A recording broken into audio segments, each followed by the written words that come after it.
Hey everybody, this is Samantha Denefe with Arkansas Catholic and Your I.D. And today I want to start with what I call a stat rant because there are a lot of great studies that have come out recently. So Barna came out with a study and talking about how many people have left the Catholic Church. It's increased. In 2011, 59% of people had left. Now we're up to 64%. St. Mary's and Cara did a report on 10-year-olds to 20-year-olds, and 74% of them are leaving the Catholic Church. 10-year-olds, by the way, that's 5th grade, are leaving the Catholic Church, and 87% of them are leaving for good. They're not coming back. And don't buy into the lie that, well, when they get married, they come back to the Catholic Church, because stats don't support that. Oh, well, when they have kids, they get them baptized. Stats don't support that. They are leaving for good. Half of millennials who are raised Catholic are no longer identifying as Catholic.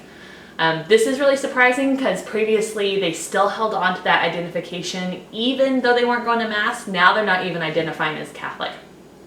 Gallup did a study where 11% of millennials attend Mass weekly.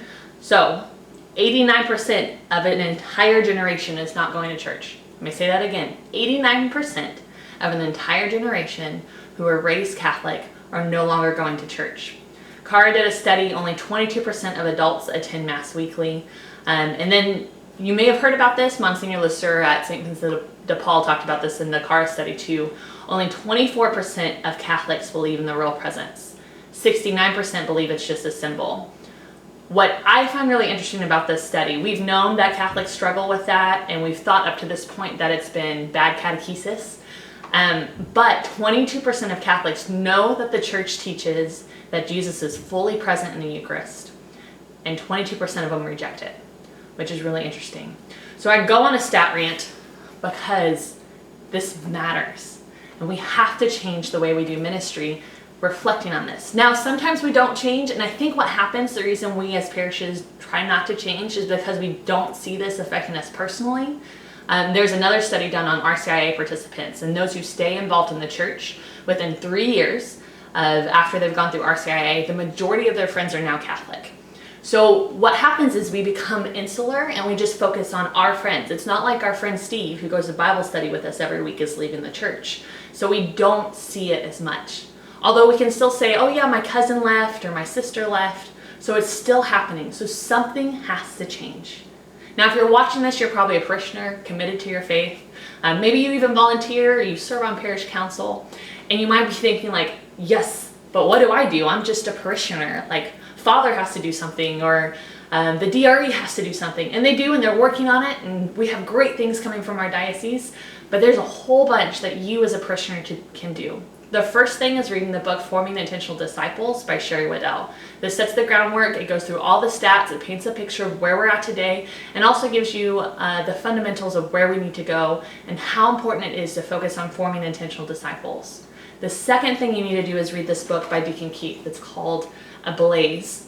It just came out, and this focuses on what he calls the 5 paradigm shifts that have to happen in our culture.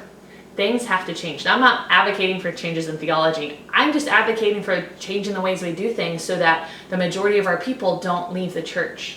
He identifies things like moving from an institutional faith, doing things because this is the way we've always done it, to an intentional faith, moving to things that affect us interiorly. Like, my kid's 8 years old and they're starting to ask, why don't they receive communion? That's a good indicator that the intentionality is there, and that first grader or second grader or third grader is now ready for first communion. He wants to help us move from a culture focused on engagement. How do we get more people involved in altar society to a culture of encounter? How do we help the people coming to altar society encounter Jesus in a way that transforms them? He also identifies moving from maintenance to mission, from a focus on programs to people, and from avoidance to accountability. I don't have time to go into all this, but you should definitely read the book. Go to Father and see if he'll maybe put together a little group of leaders to look at this book, because this will change. There's lots of great programs you can get involved in, but if you want to see your kids grow up in church that's growing and thriving, some of our cultural stuff has to change, because it's been said before that culture eats strategy for breakfast. We can have the best 5-year plan for our parish. You can have the best plan for the ministry that you're running. But if you're not aware of the culture that you're in currently and what's going to block your plans, then the fruit's going to fall short. But if you take this book and read it and thumb through it, They've got a little inventory in here too to kind of identify the areas where your culture needs to change. I think you'll see a lot of fruit. So I really want to encourage you as a parishioner who's involved to go to Father. He knows about Deacon Keith. He came and did continuing education and stirred up a great conversation. He's coming back to talk to our deacons this year. They know about this. Go to Father and say, I want to be involved. I want to see our church come alive with people who love Jesus as much as I do, who start to get it, who want to come to Mass on Sunday. And I'm sure that God is going to do amazing things through you. This is Samantha Denefe. I look forward to speaking with you guys soon.